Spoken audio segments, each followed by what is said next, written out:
Welcome, Gunrunner.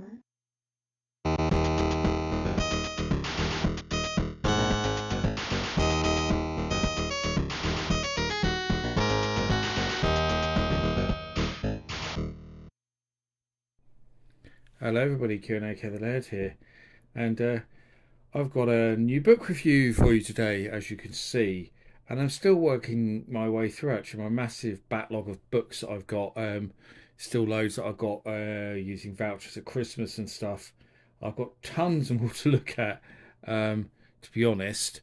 But I had an Amazon voucher recently, along with a free Prime trial. It was a kind of here's a voucher if you take up Prime kind of thing. I don't have Prime because my wife does, so I don't need to pay for it as well. There's no point in us both having it. But every now and again you get these free trials, so sometimes I take advantage of them, especially if they give me something for nothing, which they were in this case. That I had this £5 voucher, so I had a look on there to see if there was anything that took my fancy. Because with these Prime offers, the condition is it has to be something that's sold by Amazon. It can't just be anything on Amazon. So um, books is always a good way to go because obviously Amazon publish a lot of books themselves now. So they're often sold and dispatched and everything by Amazon. And while I was looking down the list, I saw um, a lot of the normal ones that I always see, to be honest. I've got a few of them on my watch list already. Um, but I saw this one, which really took my fancy. One, because I'd never seen it before. It was completely new to me. I've never seen it on any previous searches. And two, um, because it was a big hardback book, which is interesting as well. And three, the other thing that actually took my fancy was the fact it was on sale. So it's usually £30 and it was 25% off. So I think it was like £7.30 or something like that. So yeah, I thought that's pretty good because with the money off, say it was 20, so it was 23, no, £22 something. I think £22.70 or something. With the money off, and then my £5 voucher, I had a little bit of leftover credit from previous vouchers. I think I bought it for it only cost me £12, which is pretty good. I thought for a book that looked very very interesting, and the book is quite interesting, but at the same time, it's also got some pretty controversial opinions in it. Let's say first of all. And also, there's a few really strange mistakes in here as well, which I'll go into as well, which really stick out because the rest of the book is such good quality. So I'll go into those as I look at the book. But it's by someone called Michael Greenhut. He appears to be an American author. I don't know anything about him. I have to say, I've not encountered his books before. I don't know if he's well known with writing for anybody or anything, but if anyone does know anything about him, then feel free to let me know. It's always nice to hear.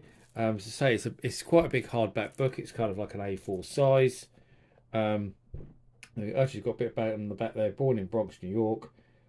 He's a professional game programmer and an occasional writer of fiction and non-fiction. There we go then. So he's more known for a program. I don't remember reading that actually. He works for Playmatics. Michael's worked on casual games, educational games, and just playing weird games. His favourite video games are Final Fantasy 4, Sudoku 2, Chrono Trigger, and Life is Strange. He likes RPGs then. Okay, so you can already see a few of the games that are featured just by looking at the front and back. There are a few obvious ones, some less obvious ones, and some downright weird ones, but we'll find out as we go through the book.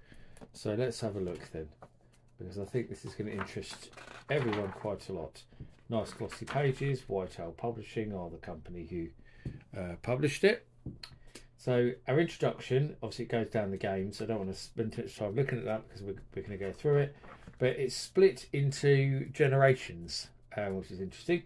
So we've got an intro about how he came to write the book and his background in gaming. And then we go into really the start of gaming with the Atari 2600, certainly in America anyway. And starts off with probably the most obvious game you'll find in any bad games book, E.T. In fact, as soon as I opened the book and saw E.T., I just yawned because it's such an obvious choice. So boring because there are so many um,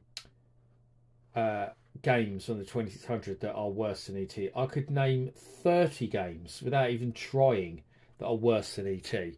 Having written, books on the 2600 myself, ET is really not that bad a game, especially if you consider the limitations put upon Howard Scott Warshaw to create it. I'm not going to go into that. And now we go from an obvious choice to possibly the most controversial choice in the book. Because on what planet is Cosmic Ark a bad game? It's actually quite widely renowned, you know, amongst the best 2600 games. I wouldn't say it's one of the best, but it's certainly a good game. System exclusive as well. It's one of the best exclusives on the system probably. Cosmic Ark is a fantastic game. What it's doing there, I have no idea, and I actually cannot understand, even after reading it, how anyone could think Cosmic Ark is a bad game. It's just nuts putting that in there. I'm just baffled.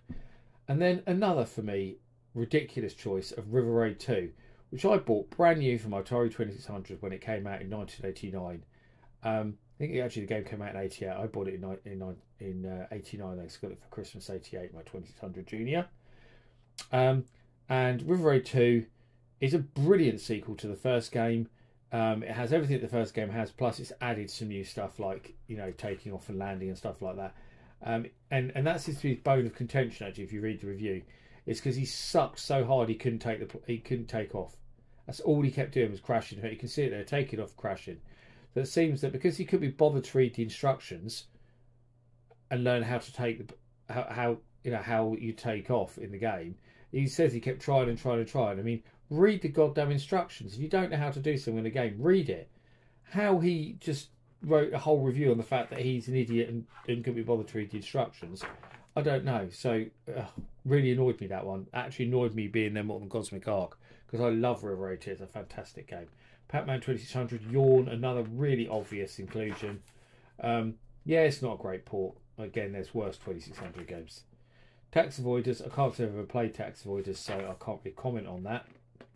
In fact, I feel like I want to play it now after seeing it in this book, just to see if it's as bad as he says it is. Karate, another really obvious choice, but a genuinely terrible 2600 game. A really, really bad, uncontrollable mess of a game that looks horrendous as well. I mean, Karate really is a horrendously bad game. Mr. Basic meets the Bits and Bytes. Television, never played it, can't comment. From the screenshots it looks quite nice, but Tron Mazetron. See, I was surprised at this. I haven't played Tron Mazetron, and I'm spoiler alert here, because the next games is Tron Solar Sailor as well. He's put both in. Well, I've actually never played either of those. I love Tron Deadly Discs, but I've never played the other two. But I always thought they were meant to be quite good games. So again, I kind of want to play them now, just to see if they're as bad as he says they are. Because I thought they were supposed to be good. Star Wars The Empire Strikes Back, the Intellivision version, which I have played, and I don't understand that one either, because I don't get it at all. I don't think it's as good as the 2600 version, but it's certainly not a bad game, so don't understand why that's there. Really baffling choice. Math fun on the Intellivision, I can understand that, but it's an educational game, for goodness sake. What were you expecting? So yeah, strange. Very strange indeed.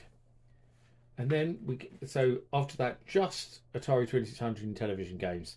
So the only two formats you played from those years. There's so much more we could have included from those early years. Intro into the Nintendo and early PC gaming era. So it starts off with Fantasy 2J. So that's the Japanese version of Final Fantasy 2. I don't like RPGs. I've never played it. I wouldn't ever play it, so I can't comment on it at all, to be honest. Street Fighter 2010, quite a well-known one because it was covered on the Angry Video Game Nerd. I have played it. It's not that bad, to be honest.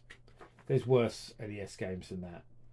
Now, this one annoys me for two reasons. This is Gardic for the MSX. Firstly, I have a massive problem with this game even being here, because for me, it's one of the top 10 games of the MSX. It is an incredibly good game by Compile, which tells you everything you need to know. The fact it's a game by Compile, you know it's a really good game. And so, number one, that just... I'm so angry about this even being here, because when I did my great MSX exclusives video, I put Gardic in it, and I think I even gave the game 10 out of 10 in my own MSX book. because I love Gardic so much. I think it's a fantastic game. I play it so much. But the second thing that annoyed me, what the bloody hell are these screenshots about?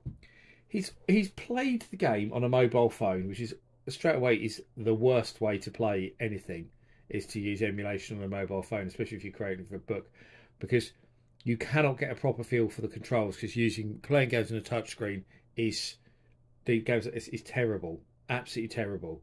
Secondly, I mean, why do we need to see his whole phone screen with what time it is and how battery life and how much reception he's got? Why has he not cropped the screenshots? He hasn't done this anywhere else in the book. He's only done it on this review. So you've got these huge screenshots of his phone, and really uninspiring screenshots as well, with all this blank space round because he couldn't be bothered to crop the images. I don't get it. I mean, what? That's just such a horrendously bad mistake. I don't know who did the formatting, but you know, it should have been picked up by multiple people. It just looks awful. I mean, thankfully he doesn't do it again in the book, but I'm almost of the mind to say don't buy this book just because of that, because it annoyed me so much. Dr. Jekyll and Mr. Hyde, another really, really obvious choice, because Angry Video Game Nerd, very famous Angry Video Game Nerd video. It is a terrible game, yes. Crystalis, never played it, but I also thought Crystalis was meant to be really good, and I've heard people talk about it really positively.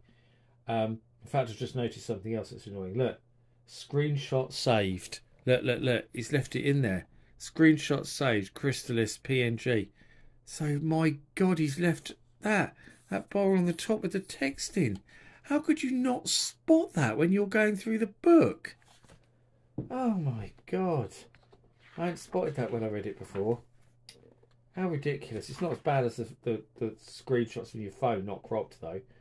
Dino Wars, Destruction of Spondylus. I've never played that. Can't really comment. It doesn't look great, but I can't comment.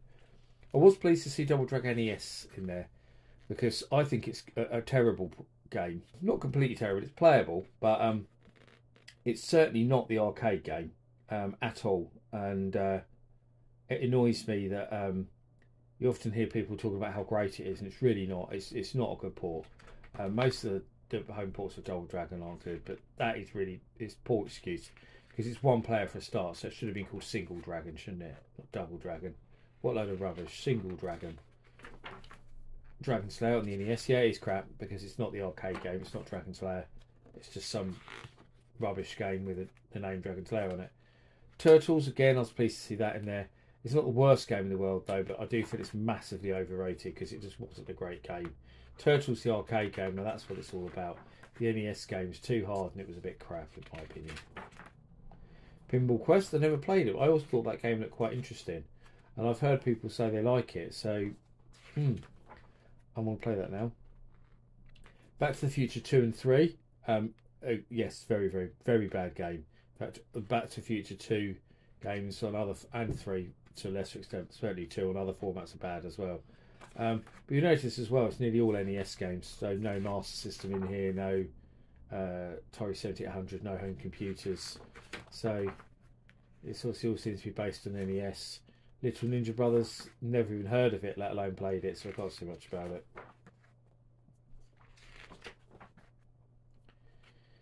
Intro to the SNES era.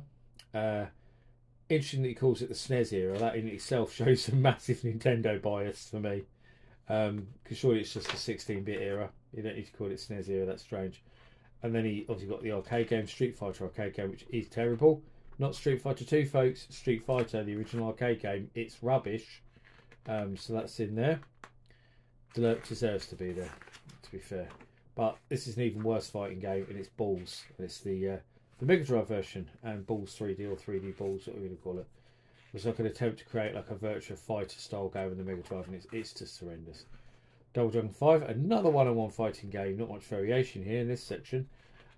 Yeah, especially for the Jaguar version, because the Jaguar version is absolutely awful, and Double Dragon 5 is a travesty. Turning Double Dragon into a rubbish one-on-one fighter was a terrible idea. Space Ace on the Super NES. A bit like Dragon Slayer. It's not really Space Ace, is it? It's not very good either.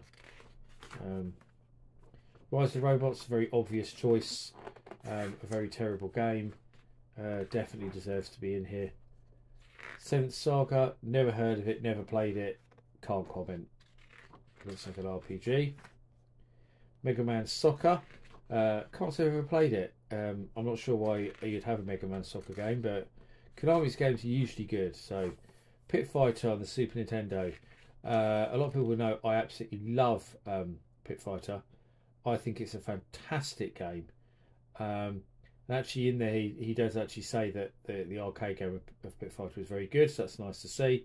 But the SNES version is incredibly bad. You can't argue with that being in there. A worthy one to put in there. Final Fantasy Mystic Quest. Never played it, but I've heard nothing but good things about it. I say I don't like RPGs. Oh, look. Another one where they've got the screenshot save text across the top of it again.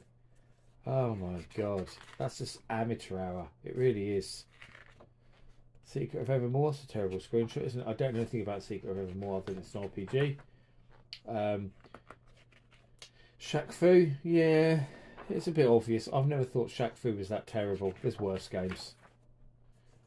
Now, I've never even heard of this, which is unusual for me to have completely not heard of a game, but Bill Lambier's Combat Basketball. Just never heard of it at all. It looks a bit like Speedball, but basketball instead of like being more football based. But there we go. Bubsy 3D, a really obvious choice because it's a terrible game. Really is, but rubbish screenshots choices. Beyond the Beyond, looks like a PS1 game. I assume never played it, don't know anything about it. Can't comment on that one. Same with Saga Frontier, again showing his sort of favouritism towards RPGs here. Suikoden 4, never played it, so can't comment. It's an RPG, so I wouldn't play it again. Final Fantasy for the After Years, no idea, again, all RPGs it seems to be this section. Life of the Black Tiger, I only know about that from Angry Video Game Nerd, where it looked like a terrible game, so yeah, there's quite a few Angry Video Game Nerd ones in here. The Wrap, so just a wrap up of the book, and interestingly he in this bit encourages people to email him about the book. I won't do so. I'll get angry because there's a lot of things about this book that annoy me. I'm sure I won't get a reply. So there's a little awards thing, a bit pointless really, to be honest. And works cited, other resources, etc., etc. So yeah, that's it really. That's a selective history of bad video games. There's some good points. It's a nice big hardback book. The print quality is lovely. It's well written. I cannot criticise the writing at all. It's really well written in terms of grammar and all that kind of thing. But there's so many mistakes in the layout, especially the not cropped screenshots and Gardic, which just annoys me so much I can't stop talking about it. And leaving those text on the top of the screenshots where he saved them, just unforgivable mistakes as far as the layout of the book is concerned. Now, things that should never have been allowed to happen. And they really do spoil the book. And also there's some such strange choices in there. I mean, how you can put Cosmic Arc in there and River Raid 2, you know, and some of the other stuff. There's so many games in there that just aren't bad games. I don't care whether it's your subjective opinion or not. There's games, I'll review for my books and I'll not give them particularly high ratings, and I'll say because I don't particularly enjoy the game. A really good example is Yar's Revenge, which I've never seen all the fuss about. My younger brother loved Yar's Revenge, one of his favourite 2600 games. I never liked it that much, don't enjoy it, and I'll say so. But is it a bad game? No, it's just not really a game I enjoy. Super Mario Brothers games, I don't enjoy playing them at all. So I find it really hard to give them high ratings, but I wouldn't give them really low ratings because they don't deserve it, because they're not bad games. They're perfectly playable, they've got good graphics, they've got good sound, etc. So that's where you have to try and be try and put your own personal biases away when writing books like this, I think, which I don't think he did very well with this book. So should you get it? Probably not, in actual fact. I mean, I got it very, very cheap, so maybe if you get it that cheap, then you might want to pick it up. It's fairly interesting to read, I suppose. But otherwise, I really wouldn't bother because you might just end up getting angry about it, like me. Um, but as always, I've been the Laird. I thank you for watching, and I'll see you all again for another video very soon. Thanks for watching. Bye bye.